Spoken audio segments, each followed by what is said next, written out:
Bismillahirrahmanirrahim. Assalamualaikum warahmatullahi wabarakatuh. Alhamdulillah wassalatu wassalamu ala Rasulillah wa ala alihi wa sahbihi wa mawalah.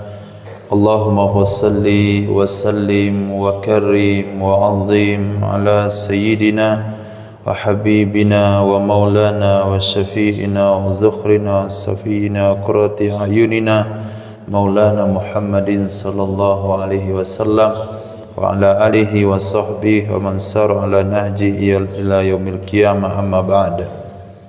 Rabbi yassir wa la tu'assir, Rabbi tamim bil khair. Bapak Ibu jamaah subuh yang dimuliakan Allah Subhanahu wa taala, pagi ini kita akan mengkaji satu pembahasan hukum yang menjadi pertentangan juga di akhir-akhir ini, yaitu tentang membaca Sayyidina. Jadi mungkin karena pengaruh daripada pemahaman-pemahaman sehingga dibuat agama kita pendangkalan pada agama, sehingga kalau berselawat itu baik di dalam solat atau di luar solat, terlebih mereka tekankan di dalam solat itu tidak boleh mengucapkan Sayyidina Muhammad. Ini pembahasan yang mereka sebarkan di mana-mana, sehingga kita perlu mengangkat kembali kemuliaan Nabi kita Muhammad sallallahu alaihi wasallam.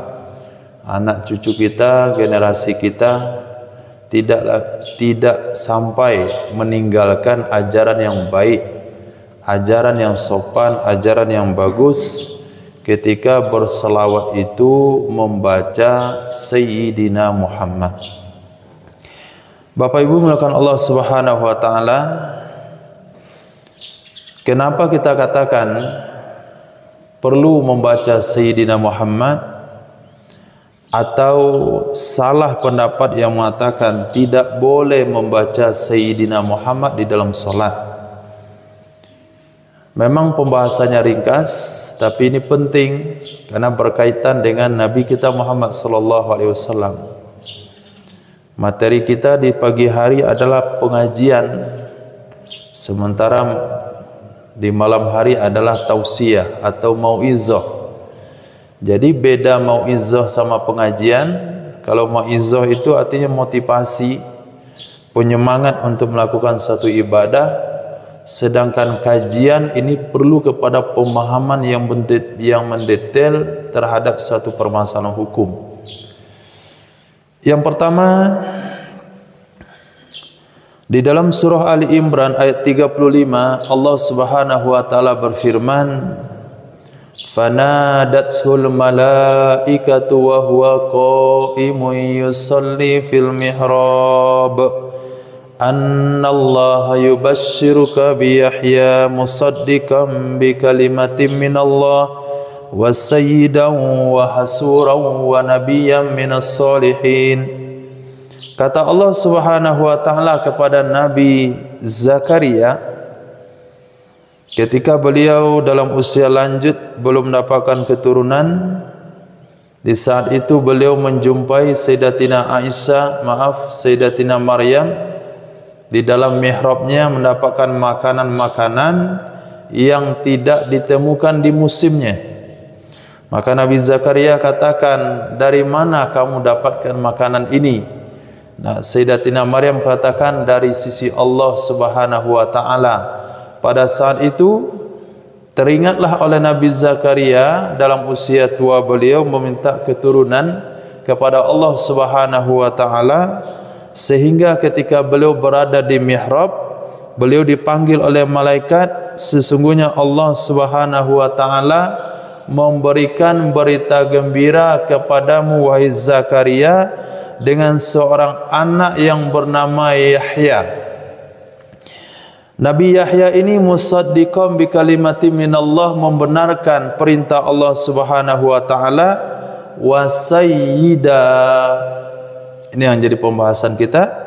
Wa sayyida, Nabi Zakaria itu adalah seorang sayyid. Nabi Zakaria adalah seorang sayyid. Nah, sekarang kita mengkaji siapa Nabi Zakaria dan siapa Nabi Muhammad sallallahu alaihi wasallam. Kalau kita lihat, Sayyidina Muhammad sallallahu alaihi wasallam adalah Sayyidul Anbiya wal Mursalin. Sementara Nabi Yahya itu sendiri tidak termasuk Nabi Ulul Azmi yang 5. Sebagaimana Allah katakan dalam Al-Quran, fasbir kama sabara ulul azmi minar rusul. Bersabarlah kamu seperti sabarnya rasul-rasul ulul azmi. Rasul ulul azmi yaitu Nabi Isa alaihissalam, Nabi Musa alaihissalam, Nabi Nuh alaihissalam, Nabi Ibrahim alaihissalam, Sayyidina Muhammad sallallahu alaihi wasallam. Jadi tidak termasuk ke dalamnya Nabi Yahya. Walaupun tidak termasuk ke dalamnya Nabi Yahya, tapi Al-Quran sendiri mengatakan Nabi Yahya itu adalah Sayyid. Ali Imran ayat 39. Nabi Yahya itu adalah Sayyid.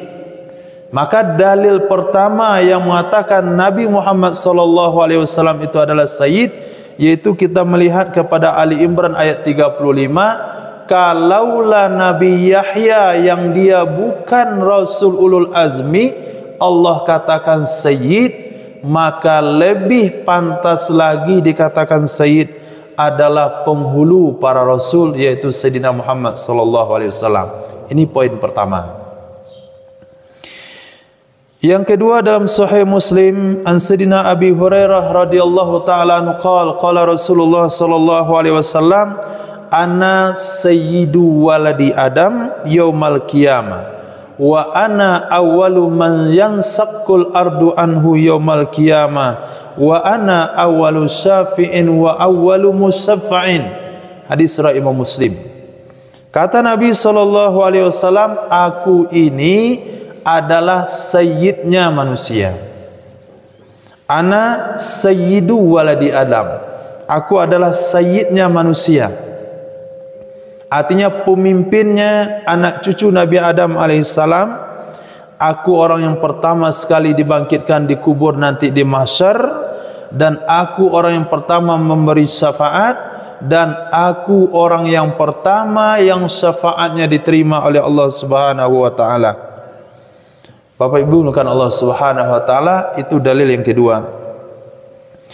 Dalil yang ketiga terdapat juga dalam Sahih Bukhari dan Sahih Muslim dari Sayyidina Abi Sa'id Al-Khudri radhiyallahu an, qad nazala ahlu Quraiz ala hukmi Sa'ad bin Mu'adz. Di antara orang-orang atau suku-suku yang bekerja sama, yang berjanji damai dengan Madinah adalah Bani Quraizah. Ada juga Bani Mustalik, ada juga Yahudi yang lainnya. Maka di saat Bani Mustalik melakukan pengkhianatan, mereka dibasmi oleh Nabi sallallahu alaihi wasallam dengan cara diusir dari kampung halamannya. Tinggal satu-satunya Yahudi yang masih bekerja sama dengan Nabi, bekerja sama dengan Madinah adalah Bani Quraizah. Nah, ketika orang-orang Makkah melakukan penyerangan ke kota Madinah, pada saat itu sampai jumlah pasukan 12.000 yang disebut dengan pasukan Ahzab, yang kita kumandangkan ketika hari Lebaran, wa hazamal ahzaba wahda. Allah yang bikin kocar-kacir pasukan Ahzab 12.000 itu sendirinya Allah, tanpa bantuan siapapun. Jadi Bapak Ibu melakukan Allah Subhanahu wa taala, pada saat itu orang-orang Quraisy datang kepada Bani Quraizah untuk mengajak kerjasama menyerang Nabi Muhammad, kerjasama menyerang Madinah. Padahal mereka janji akan berdamai, akan saling melindungi dengan Nabi SAW. Pada awalnya Bani Quraizah tidak mau, tapi dirayu kembali oleh Quraisy. Apalagi pada saat itu melihat pasukan Quraisy yang cukup kuat dan banyak, sementara Madinah waktu itu kelaparan. Bahkan untuk menggali parit perang Khandaq waktu itu, Nabi hanya membekali satu sahabat dengan satu butir korma. Hanya dengan satu butir korma. Pada saat itu tertariklah Bani Quraidah untuk bersekongkol dengan tentara musyrikin Makkah. Kesimpulannya, ketika parit telah digali, tentara Ahzab diusir oleh Allah dengan angin kencang, dingin yang menusuk kepada tulang. Akhirnya mereka pulang ke kota Makkah. Tinggallah Bani Quraidah yang sudah melanggar janji dengan Nabi SAW. Pada saat itu ketika Nabi ingin membuka baju perang, datanglah malaikat Jibril, "Wahai Muhammad, kami saja belum buka baju. Lanjutkan perang ke Bani Quraidah." Ketika itu dikepunglah Bani Quraidah selama beberapa minggu. Pada saat itu apa kata Bani Quraidah? Kami menyerah, kami pasrah, kami serahkan nasib kami kepada Sa'ad bin Mu'az. Kenapa dipilih Sayyidina Sa'ad bin Mu'az? Karena Sayyidina Sa'ad bin Mu'az adalah pimpinannya orang Ansor. Posisi beliau sama orang Ansor itu sama dengan posisi Sayyidina Abu Bakar As-Siddiq radhiyallahu an di kalangan orang Muhajirin. Maka pada saat Bani Quraidah menyerahkan nasibnya kepada Sayyidina Sa'ad bin Mu'az, padahal Sayyidina Sa'ad bin Mu'az itu sendiri sedang dirawat di Masjid Nabawi karena kena panah dalam perang Khandaq beberapa hari sebelumnya. Nah, saat itu Nabi katakan, kalau kalian memang mempasrahkan nasib kalian kepada Sa'ad bin Mu'az, kata Nabi kepada para sahabat, tolong kamu jemput Sa'ad bin Mu'az. Dijemputlah Sayyidina Sa'ad bin Mu'az mengendarai seekor keledai datang ke Bani Quraidah. Ketika Sayyidina Sa'ad bin Mu'az hampir sampai di Bani Quraidah, apa kata Nabi SAW kepada sahabat? Kumu ila sayyidikum. Nah, berdirilah kalian semuanya, bangkitlah kalian semuanya, sambut kedatangan sayyid kalian. Maka kesimpulan dari hadis Sahih Bukhari dan Muslim ini meriwayatkan bahasanya Nabi SAW bukan hanya menisbahkan kalimat sayyid kepada dirinya, tapi beliau juga menisbahkan kalimat sayyid, junjungan, penghulu kami, itu kepada sahabat yang lainnya. Hadis ini terdapat dalam Sahih Bukhari dan Muslim.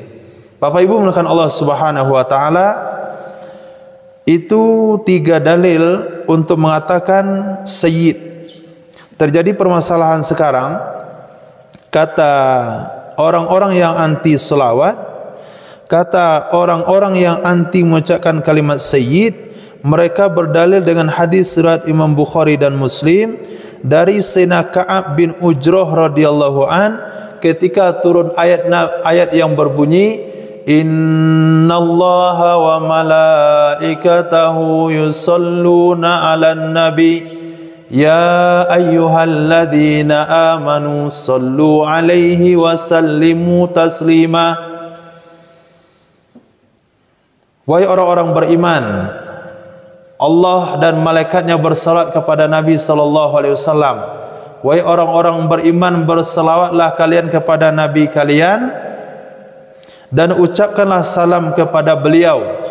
Pada saat ayat ini turun, sahabat berkata kepada Nabi SAW, Ya Rasulullah, amma salamu alaika faqad arafna. Adapun mengucapkan salam kepadamu kami dah tahu. Dah tahu caranya bagaimana ucapin salam, yaitu assalamu alayka ya Rasulullah. Tapi bagaimana caranya mengucapkan selawat kepadamu? Bagaimana cara mengucapkan selawat kepadamu? Lalu Nabi SAW bersabda, Qulu Allahumma salli ala Muhammad wa ala ali Muhammad. Katakan oleh kalian, Allahumma salli ala Muhammad wa ala ali Muhammad. Kama sallaita ala ali Ibrahim innaka Hamidum Majid. Allahumma barik ala Muhammad wa ala ali Muhammad kama barakta ala Ibrahim wa ala ali Ibrahim innaka Hamidum Majid. Hadis riwayat Imam Bukhari dan Muslim. Nah, ketika hadis ini disampaikan kepada kita oleh orang yang mengatakan tidak boleh mengucapkan Sayyidina dalam selawat, kalian tidak mengikuti perintah Nabi. Ini alasan mereka, bukan alasan kita nih. Ini alasan mereka dulu.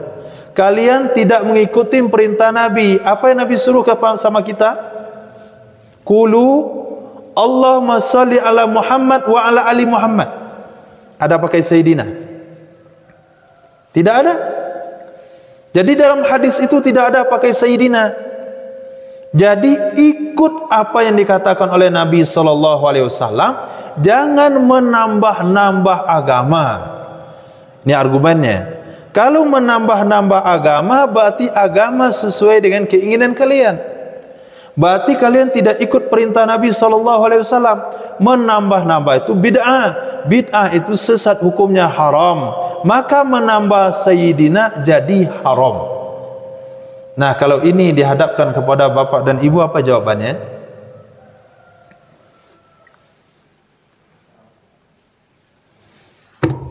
Bapak Ibu melakukan Allah Subhanahu wa taala, ada dua dalil yang perlu kita pahami untuk hal yang seperti ini. Pertama, ketika Sayyidina Abdullah bin Abbas, hadis riwayat Imam Ahmad bin Hanbal, ketika terjadi perang Hudaybiyah, terjadi perjanjian Hudaybiyah. Apa itu perjanjian Hudaybiyah? Ketika Nabi dengan para sahabat ingin melakukan umroh ke Makkah, sampai di Hudaybiyah dicegat oleh kafir Quraisy Makkah.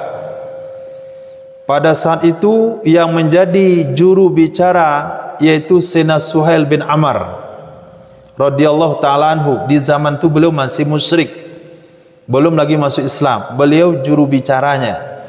Pada saat itu kesimpulan yang diberikan oleh penduduk Makkah adalah, kalian orang-orang yang datang dari Madinah, Muhammad dengan pengikutnya, tidak boleh umroh tahun ini. Yang kedua, kalau sekiranya ada penduduk Makkah masuk Islam, maka mereka tidak boleh pergi ke kota Madinah. Yang ketiga, kalau sekiranya penduduk Madinah ada yang murtad, pengikut Muhammad ada yang murtad keluar dari Islam, harus dipulangkan ke kota Makkah. Pada saat itu Bapak Ibu melakukan Allah Subhanahu wa taala, sahabat sangat geram sekali. Seolah-olah keputusan tersebut, keputusan daripada perjanjian tersebut memberatkan umat Islam. Zahirnya memberatkan umat Islam, tapi hakikat yang sesungguhnya itu justru memberikan keuntungan kepada umat Islam. Di mana letak keuntungannya? Kalau sekiranya penduduk Makkah masuk Islam, dia tinggal di kota Makkah, dia bisa menjadi bibit mengembangkan Islam kepada yang lain. Kalau mereka tidak benar Islamnya, penduduk Madinah selamat daripada pengkhianatan tersebut. Kalau benar Islamnya, dia bisa menyebabkan Islam berkembang di Makkah itu sendiri. Yang kedua, kalau sekiranya penduduk Madinah murtad, artinya pengikut Nabi murtad dipulangkan ke Makkah, memang seharusnya begitu supaya tidak menjadi duri di dalam daging. Artinya tidak menggunting dalam lipatan, tidak menjadi musuh dalam selimut. Itu hakikat yang sebenarnya. Nah, pada saat itu ditulislah sebuah perjanjian yang bunyinya begini. Kata Nabi SAW kepada Sayyidina Ali, "Ya Ali, uktub ya Ali, tulis wahai Ali, ma salaha alaihi Muhammad Rasulullah sallallahu alaihi wasallam." Ini adalah perjanjian Nabi Muhammad sallallahu alaihi wasallam kepada kafir Quraisy. Apa jawaban Suhail bin Amr waktu itu? Kata beliau, kalau kami yakin kamu itu Rasul Allah, kami enggak akan berperang dengan kamu. Kalau kami yakin kamu Rasul Allah, kami tidak akan perangi. maka jangan dibuat kalimat Rasulullah. Hapus kalimat Rasulullah tersebut. Kalau Rasulullah enggak mungkin kami perangi, tulis saja Muhammad bin Abdullah. Nah, pada saat itu apa kata Nabi SAW kepada Sayyidina Ali? Wahai Ali, hapus kalimat Muhammad Rasulullah, ganti dengan Muhammad bin Abdullah. Apa jawaban Sayyidina Ali radhiyallahu taala anhu? Ya wahai Rasul, saya tidak akan menghapusnya. Saya tidak akan menghapusnya kalimat tersebut, karena saya yakin engkau adalah Rasul Allah Subhanahu wa taala. Siapa yang menghapus kata-kata tersebut? Nabi sendiri yang menghapusnya. Apa yang bisa kita pahami di sini? Apa kaitannya hadis ini dengan hadis yang kita bacakan tadi? Bapak Ibu mulakan Allah Subhanahu wa taala, bahwasanya adab itu lebih tinggi daripada perintah. Adab lebih tinggi daripada perintah. Memang perintahnya Nabi adalah qulu Allahumma shalli ala Muhammad wa ala ali Muhammad tanpa sayyidina. Tapi ketika kita tambah tidak mengikuti perintah, kita tambah demi menjaga adab, itu lebih bagus. Kenapa lebih bagus? Lihat sikap Sayyidina Ali radhiyallahu taala anhu ketika disuruh oleh Nabi menghapus kata-kata Rasulullah, beliau tidak mau menghapusnya. Kenapa beliau tidak mau menghapusnya? Apakah Sayyidina Ali tidak tahu melaksanakan perintah Nabi itu lebih penting? Tapi Sayyidina Ali lebih paham menjaga adab itu jauh lebih penting daripada melaksanakan perintah. Itu dalil yang pertama. Bapak Ibu mulakan Allah Subhanahu wa taala, dalil yang kedua terdapat dalam Sahih Bukhari dan Muslim. Diriwayatkan pada Sayyidina Sahal bin Sa'ad As-Sa'idi radhiyallahu an, sesungguhnya Rasul sallallahu alaihi wasallam pada suatu hari pergi kepada Bani Amr bin Auf untuk mendamaikan persengketaan yang terjadi di Bani Amr bin Auf. Pada saat itu telah tiba waktu solat. Kemudian Sayyidina Bilal bin Rabah radhiyallahu ta'ala anhu datang kepada Sayyidina Abu Bakar As-Siddiq radhiyallahu an. Wahai Abu Bakar, bersediakah engkau menjadi imam? Kalau engkau bersedia menjadi imam, aku akan iqamahkan solat. Pada saat itu kata Sayyidina Abu Bakar, saya bersedia jadi imam. Kenapa? Karena Rasulullah tidak ada di tempat. Nah, ketika Sayyidina Abu Bakar takbir dan jamaah juga semuanya sudah takbir, ternyata Nabi hadir pada saat tersebut. Ketika Nabi hadir dan Nabi berdiri di belakang Sayyidina Abu Bakar radhiyallahu an, pada saat itu orang-orang bertepuk tangan. Sayyidina Abu Bakar khusyuk dengan solatnya, tapi semakin banyak bertepuk tangan. Akhirnya Sayyidina Abu Bakar menoleh, ternyata di belakangnya ada Nabi sallallahu alaihi wasallam. Ketika Sayyidina Abu Bakar melihat keberadaan Nabi, Sayyidina Abu Bakar radhiyallahu anhu mundur ke belakang. Ketika Sayyidina Abu Bakar mundur ke belakang, Nabi mengisyaratkan untuk tetap di tempat. Artinya dengan isyarat lanjutkan saja, tidak usah mundur ke belakang.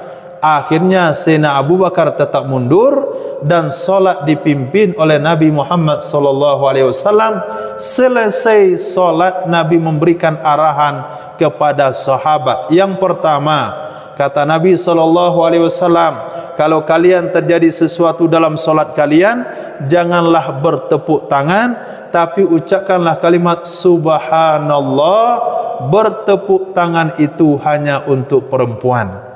Yang kedua yang menjadi dalil kita dalam pembahasan ini adalah perkataan Nabi sallallahu alaihi wasallam kepada Sayyidina Abu Bakar, "Ya Abu Bakrin, ma mana'aka an tasbutu iza amartuk?"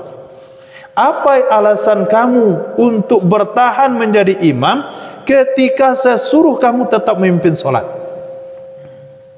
Apa alasanmu kenapa kamu tidak mau melanjutkan menjadi imam ketika saya perintahkan kamu untuk melanjutkan solat? Apa kata Sayyidina Abu Bakar As-Siddiq radhiyallahu an?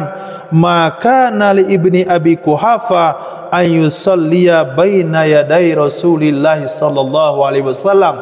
Tidak selayaknya tidak sepantasnya putra Abi Quhafah, yaitu Sayyidina Abu Bakar As-Siddiq, nama ayahnya Abi Quhafah, untuk berdiri solat di depan Nabi sallallahu alaihi wasallam.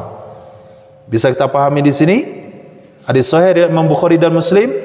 Di sini Nabi perintahkan kepada Sayyidina Abu Bakar tetap di tempat pimpin solat selanjutnya. Tapi Sayyidina Abu Bakar memilih untuk mundur. Kenapa beliau memilih untuk mundur? Apakah beliau tidak mendengarkan perintah Nabi? Apakah beliau tidak paham melaksanakan perintah Nabi hukumnya wajib?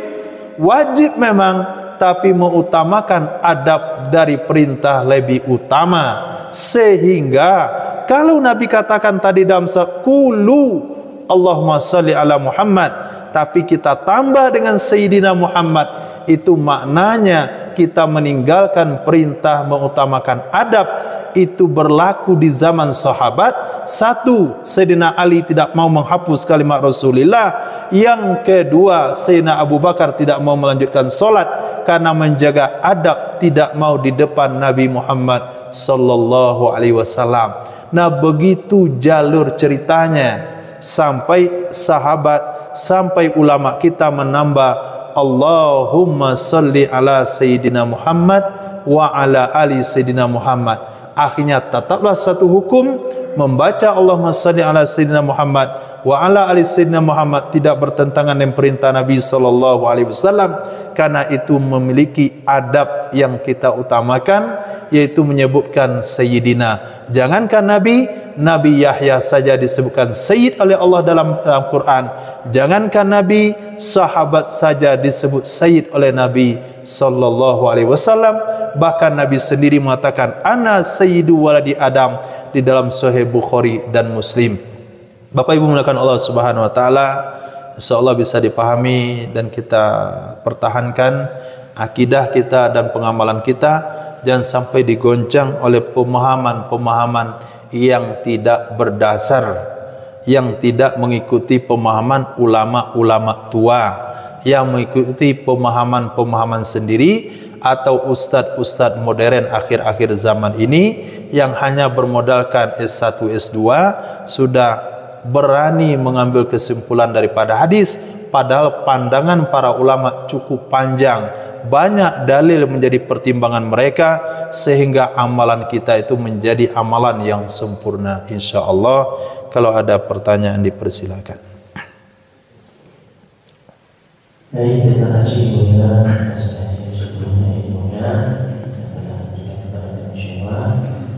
Kemudian yang kedua, jamaah ada yang bertanya tentang kajian daripada beliau. Kami persilakan.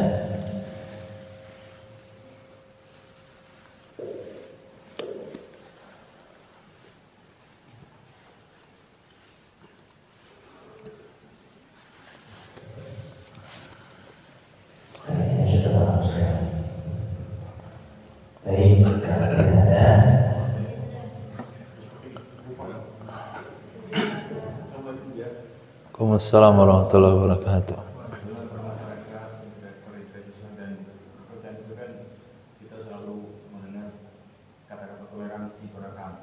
Iya. Menurut Islam itu sebenarnya toleransi itu apa dan bangsa-bangsanya apa saja, Ustaz? Terima kasih, jazakumullah khair. Nabi mengajarkan konsep toleransi di masyarakat Madinah. Pertama, Nabi SAW bersabda, man adza zimmiyan faqad azani. Yang mengganggu kafir zimmi berarti sama dengan mengganggu aku. Man adzani faqad azallah, yang menyakiti aku berarti menyakiti Allah Subhanahu wa taala. Itu konsep toleransi. Kemudian Sayyidina Umar bin Khattab radhiyallahu taala anhu, ketika beliau di masa kepemimpinannya melihat ada Yahudi yang tidak mampu lagi berusaha mengemis di pasar Madinah, maka Sayyidina Umar ambil Yahudi tersebut dan bawa ke Baitul Mal dan perintahkan kepada sahabat untuk memberikan makanan yang cukup kepada Yahudi tersebut. Apa kata Nabi apa kata Sayyidina Umar bin Khattab radhiyallahu an? Waktu kuat dia dulu, kita ambil pajak dari dia. Sekarang ketika dia lemah, kita wajib menafkahinya. Dan begitu juga ketika Nabi SAW ketika berkunjung ke rumah seorang Yahudi yang anaknya sedang sakaratil maut. Nabi menziarahinya, Nabi membezuknya. Ketika Nabi datang, Nabi mengajak anak ini mengucapkan 2 kalimat syahadat. Lalu anak ini menoleh kepada ayahnya. Ini saya diajak oleh Muhammad untuk masuk Islam. Nah, ayah izin atau tidak? Kata ayahnya, ati Aba Qasim. Taatlah dengan Aba Qasim. Karena Yahudi itu tahu Nabi itu benar. Tapi dia tidak mau mengikuti karena gengsinya. Tapi karena itu kondisinya adalah untuk anaknya. Untuk anaknya, dia katakan ati Aba Qasim. Maka pada saat itu anaknya pun mengucapkan 2 kalimat syahadat. Dan Nabi keluar pada rumah itu gembira sekali. Pada hari ini saya melihat satu orang diselamatkan dari neraka. Jadi ini yang disebut dengan konsep toleransi, yaitu kepada orang-orang non-muslim yang berdampingan hidupnya dengan muslim. Tapi ketika ada satu kelompok datang ke kota Madinah, sampai di kota Madinah, dia katakan begini, ya Rasulullah, kami mau masuk Islam. Nah, kami mau masuk Islam, tolong kirim para pengajar-pengajar Al-Quran ke kampung kami. Di kampung kami banyak masuk Islam, jadi perlu guru-guru. Akhirnya Nabi kirimlah beberapa hafiz Al-Quran, ternyata dibunuh di jalan. Hafiz Quran itu dibunuh di jalan. Akhirnya Nabi mendoakan kampung itu selama 1 bulan lamanya dengan kunut nazilah. Begitu juga ada satu kelompok delegasi datang ke kota Madinah, dia penyakit demam, kena demam Madinah. Lalu Nabi bersabda, bawalah orang ini ke onta sedekah, beri mereka minum dengan susu onta dicampur dengan kencing onta. Jadi kencing onta itu bisa diminum dan dia suci. Itu pengecualiannya. Jadi Nabi bersabda dalam Sahih Bukhari, lihat dalam Sahih Bukhari, jadi susu onta itu dicampur dengan kencingnya sedikit, itu obat untuk demam. Maka pada saat itu sampai mereka di tempat onta zakat, kemudian mereka sembuh, lepas itu mereka mutilasi itu pengembala onta zakat Nabi, dan ontanya dibawa dia ke kampungnya. Nabi perintahkan kejar rombongan tersebut, dan rombongan itu pun dimutilasi oleh Nabi SAW seperti yang dilakukan kepada pengembala onta zakat, dan dilemparkan di Harrah. Harrah itu adalah kawasan berbatuan di kota Madinah sampai dia mati. Dan itulah mutilasi terakhir yang dilakukan oleh Nabi.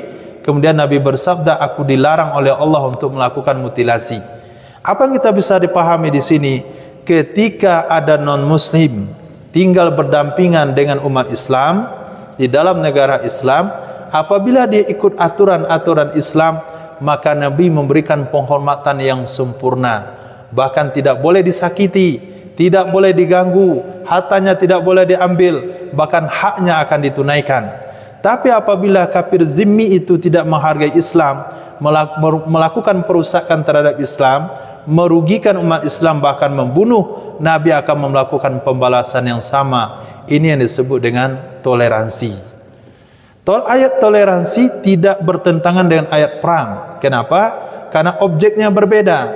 Toleransi objeknya adalah kafir zimmi, toleransi objeknya adalah kafir mustakman, toleransi objeknya adalah kafir muahad, 3. Sementara perang objeknya adalah kafir harbi. Jadi kafir itu ada 4 macam dibagi.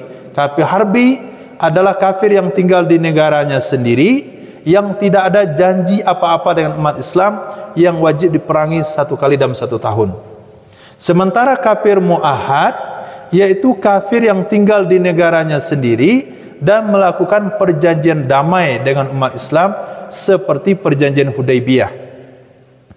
Kemudian kafir musta'man, yaitu kafir yang berkunjung ke negara Islam, yaitu seperti turis-turis yang datang, itu masuk kategori musta'man, itu tidak boleh diganggu, tidak boleh dibom dan sebagainya. Dan kafir zimmi adalah kafir yang tinggal di dalam negara Islam, dia dikenakan pajak jiwa dan pajak perdagangan. Pajak perdagangannya 1/10, pajak jiwanya 1 dinar dalam 1 tahun. Itu pun syaratnya laki-laki baligh, berakal, merdeka. Anak-anak enggak dipajak, wanita tidak dipajak, budak saya tidak dipajak. Kalau dia kaya 1,5 dinar, kalau dia kaya 2 dinar, kalau miskin 1 dinar, kalau sederhana 1,5 dinar. Itu objek tiga objek daripada toleransi, 1 objek daripada perperangan. Itu yang dimaksud dengan bab toleransi. Bukan mengucapkan selamat Natal, itu tidak masuk toleransi.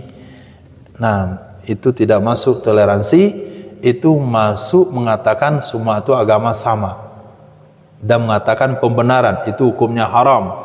Lakum dinukum waliyadin. Jadi toleransi itu adalah babnya bab sosial, bukan bab ibadah dan sebagainya. Demikian insyaallah.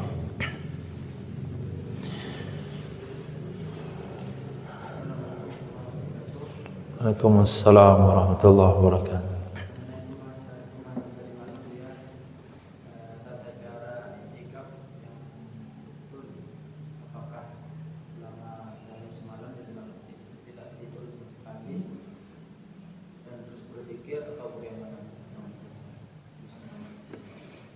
Waalaikumsalam warahmatullahi wabarakatuh. Iktikaf itu maknanya menetap di masjid. Menetap di masjid itu sudah iktikaf. Dia duduk, dia tidur, itu sudah iktikaf. Sementara amalan-amalan iktikaf yang lainnya, yaitu sholat, baca Quran, zikir, berselawat dan sebagainya, serta doa. Jadi kalau dikatakan tidak tidur sama sekali itu tidak mungkin. Kenapa? Karena Nabi sendiri itu sengaja membuat tenda di dalam masjid untuk tidur. Nah, sekarang juga muncul pendapat mengatakan iktikaf itu mesti pakai tenda. Ini pemahaman yang masih tekstual. Jadi iktikaf itu mesti sunahnya pakai tenda. Kalau nggak pakai tenda nggak sempurna iktikafnya. Dulu pakai tenda karena lantai Masjid Nabawi itu pasir, kemudian atapnya dari daun kurma, bisa kehujanan, jadi perlu ada tenda di dalam. Jadi kalau kondisinya sekarang kita tidak perlu pakai tenda, pakai alas tidur pun sudah cukup. Kalaupun ada kelambu, mungkin kelambu yang mirip dengan tenda. Jadi karena Nabi mendirikan tenda di dalam Masjid Nabawi, sebagian waktu Nabi istirahat, sebagian waktu Nabi tidur. Jadi tidurnya orang iktikaf dalam masjid itu sudah dianggap iktikaf. Kemudian Bapak Ibu yang muliakan Allah, selama iktikaf dia tidak boleh keluar kecuali untuk keperluan yang penting saja, ke WC, berwuduk dan sebagainya. Nah, kalau sekiranya kita iktikaf lalu kita pergi menjenguk teman sedang sakit, kemudian kita iktikaf, kita pergi ke pasar, maka untuk masuk ke masjid kembali harus niat iktikafnya diulang. Harus niat iktikafnya diulang.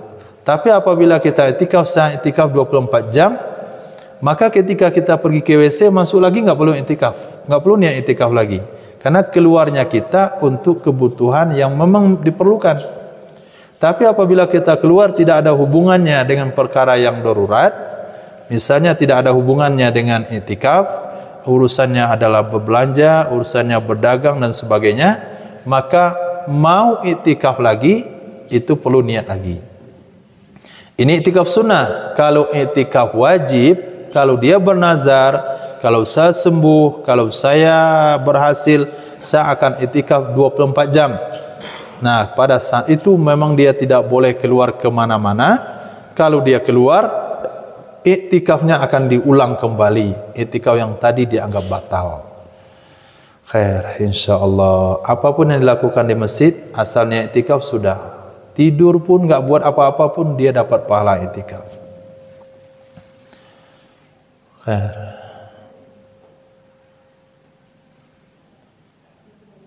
Assalamualaikum warahmatullahi wabarakatuh. Waalaikumsalam warahmatullahi wabarakatuh. Apa hukum pajak di masyarakat Islam? Pajak. Pajak menurut Islam. Ini pajak ini disebut dengan fikih doruri.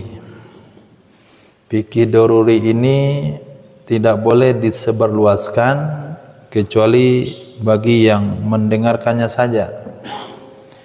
Apa maksudnya? Ada bentuk muamalah tanggung jawab kita kepada negara. Dan ada bentuk muamalah yang perlu dipertanggungjawabkan sampai di akhirat kelak. Pajak, biaya cukai itu hanya bentuk kewajiban yang bisa selesai di dunia saja. Kenapa bisa selesai di dunia saja? Karena agama tidak membolehkan. Agama tidak membolehkan memajak muslim. Jadi karena itu aturan pemerintah ya kita lakukan. Nah, kalau sekiranya ada seseorang bermain yang pajak dagangannya, pajak restorannya, pajak kedainya dia pandai mainkan, atau dia masukkan barang dari luar negeri tanpa biaya cukai, maka berarti dalam pandangan pemerintah dia telah melanggar hukum. Tapi hukum itu hanya sampai di dunia saja. Di akhirat nggak akan diadili. Dipanggil, kenapa kamu nggak bayar pajak? Kenapa kamu pajak ditipu, dikurangi dan sebagainya? Itu tidak akan dipermasalahkan di akhirat. Kenapa? Karena dia bukanlah kewajiban syariat. Bahkan syariat sendiri itu melarangnya. Jadi kalau kita berpandangan secara hukum syariat, pajak tidak boleh dipungut. Hukumnya haram. Itu pandangan syariat. Tapi karena pertimbangan kita bernegara, kita ikut. Kenapa? Karena Nabi katakan, alaikum sam'a wa ta'a walau abdan habasyi. Kalian wajib taat dan patuh walaupun itu pemimpin kalian budak sahaya. Jadi wajib taat dan patuh. Nah, kalau sekiranya bapak ibu bisa mengurangi pajak, selamat dari pajak, selamat dari biaya cukai, maka lakukan saja, nggak ada masalah. Kenapa? Karena memang tidak wajib, karena memang haram dan tidak akan dipertanggungjawabkan di akhirat kelak. Tapi ada sejenis bentuk muamalah, kalau kita tidak tunaikan di dunia akan disempurnakan di akhirat, yaitu muamalah yang mubah, jual beli, pinjam meminjam, sewa menyewa, gadai menggadai. Semuanya kalau ada kurang, tidak jujur, itu akan dilunasi di akhirat kelak karena dibenarkan oleh agama. Tapi kalau pajak dilarang oleh agama. Tapi karena kita bernegara, kita ikut dengan aturan negara. Kalau kita pandai bisa menyamakan diri dari pajak, selamatkan saja, nggak ada masalah. Itu tidak akan dipertanggungjawabkan di akhirat kelak. Ini yang disebut dengan fikih doruri. Apa maksud fikih doruri? Kalau disampaikan berbahaya. Nah, hanya untuk seperti kelompok-kelompok kecil, tidak boleh di pengajian-pengajian umum, hanya ketika ditanya saja, tidak boleh dibeberkan di khutbah, karena itu bentuk daripada penentangan terhadap kebijakan negara. Tapi kalau ditanya apa hukum yang sesungguhnya, seperti itulah hukum yang sesungguhnya. Kalau bisa diselamatkan diri, selamatkan saja, nggak ada masalah. Di akhirat tidak akan dipertanyakan oleh Allah, karena memang bukan kewajiban. Nah, Masya Allah. Silakan Bu.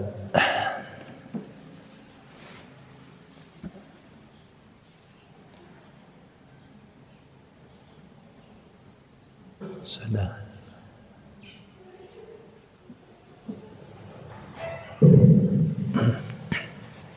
Assalamualaikum warahmatullahi wabarakatuh. Waalaikumsalam warahmatullahi wabarakatuh. Iya, kita mengenai selawat ini. Kita dari kecil itu kalau sholat diajarkan Allah ya, sekarang sudah banyak ilmu, sudah banyak guru, tidak penting itu sehingga. Nah, kapan kita baca Sayyidina dan kapan kita akan pakai Sayyidina. Soalnya kita ada juga dulu mengatakan kalau Jumat terbaca salawat. Kapan kita baca salawat? Apa dulu dari pagi sampai sore kita baca salawat terus? Nah kalau seandainya kita baca salawat, apa boleh kita duduk berdiri apa tidak ada wudhu juga boleh. Tapi salawat ini juga lebih mudah dari kita mengetahui dulu.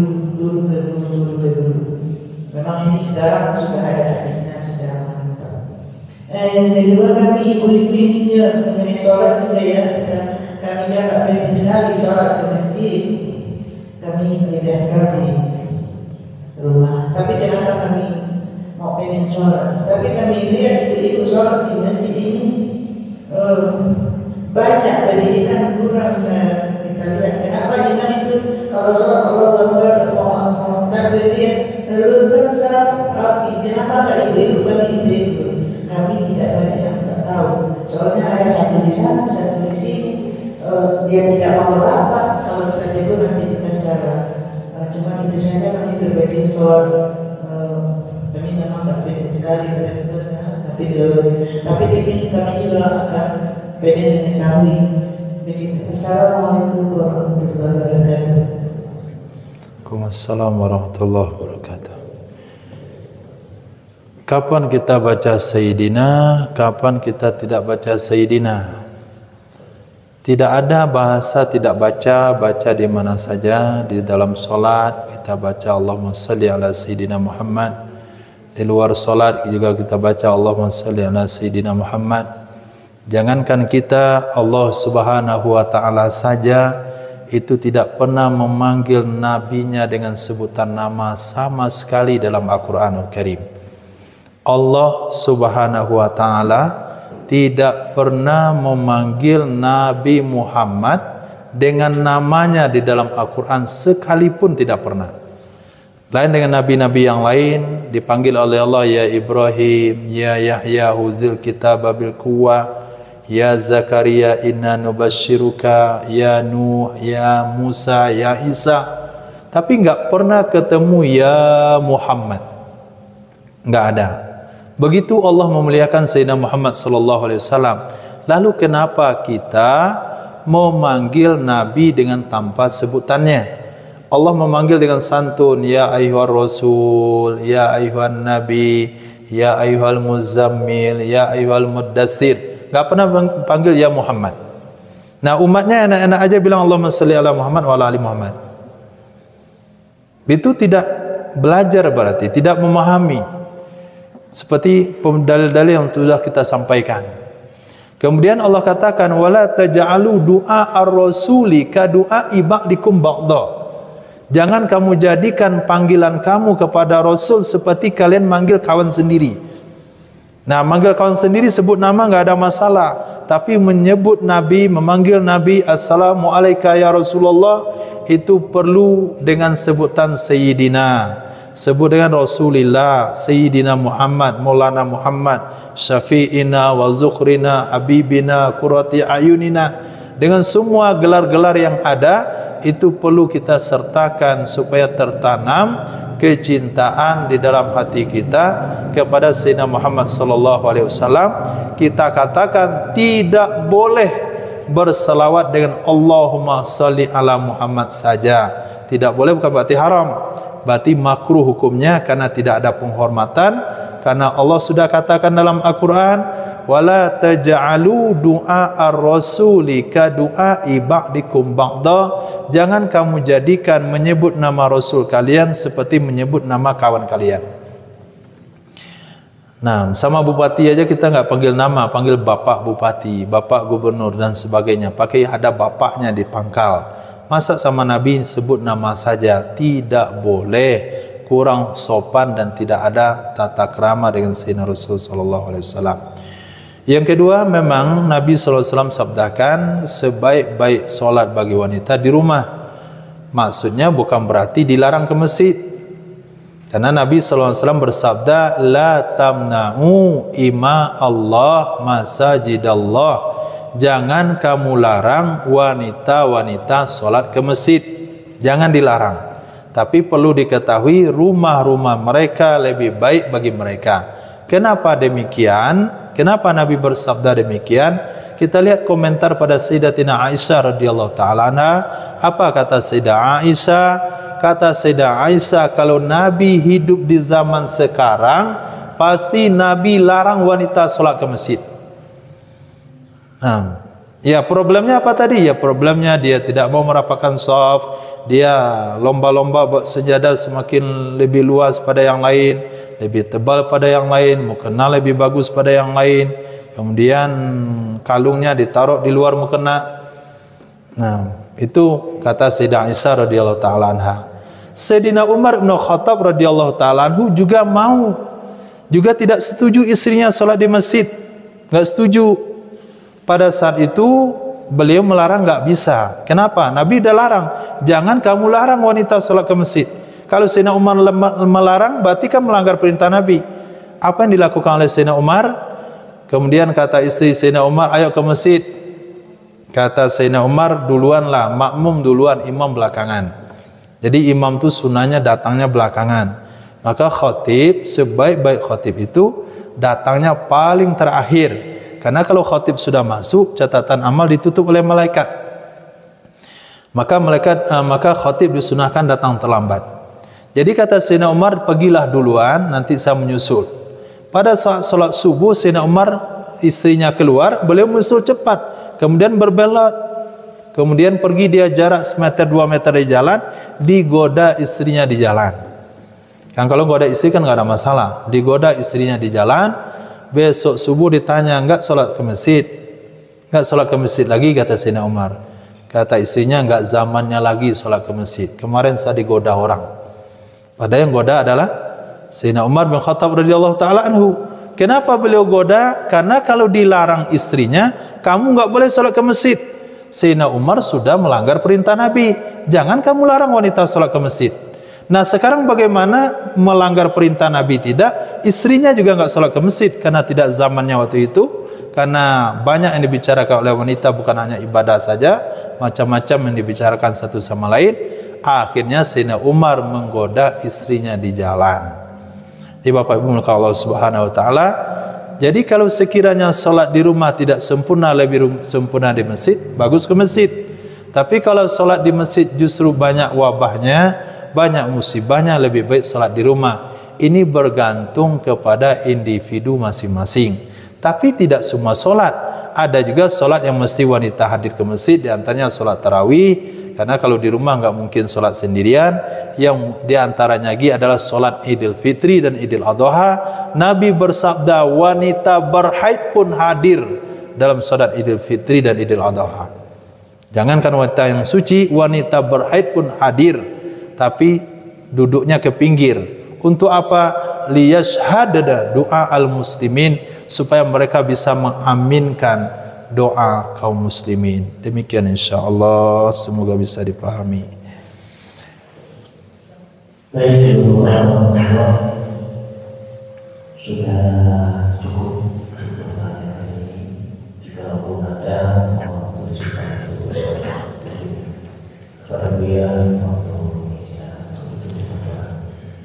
Bismillahirrahmanirrahim. Alhamdulillahirabbil alamin. Wassalatu wassalamu ala asrofil anbiya wal mursalin wa ala alihi washabihi ajmain. Rabbana zalamna anfusana wa illam taghfir lana wa tarhamna lanakunanna minal khasirin. Allahumma ighfir lana dzunubana wa dzunuba walidina warhamna warhamhum kama rabbawna shighara. Limasyayikhina ulama'ina fuqaha'ina jami'il muslimin muslimat mu'minin mu'minat birahmatika ya arhamar rahimin. Allahumma arzuqna liqa as-sa'atil qadri wa lailatul qadar. Rabbana atina fid dunya hasanah wa fil akhirati hasanah wa qina adzabannar. Allahumma inna nas'aluka husnal khatimah wa na'udzubika min su'il khatimah. Allahumma hasil maqasidana balligh muradana fid darain bi jahi nabiyyika Muhammad sallallahu alaihi wasallam. Amin walhamdulillahi rabbil alamin. Mohon maaf kalau ada salah dan janggal. Assalamualaikum warahmatullahi wabarakatuh.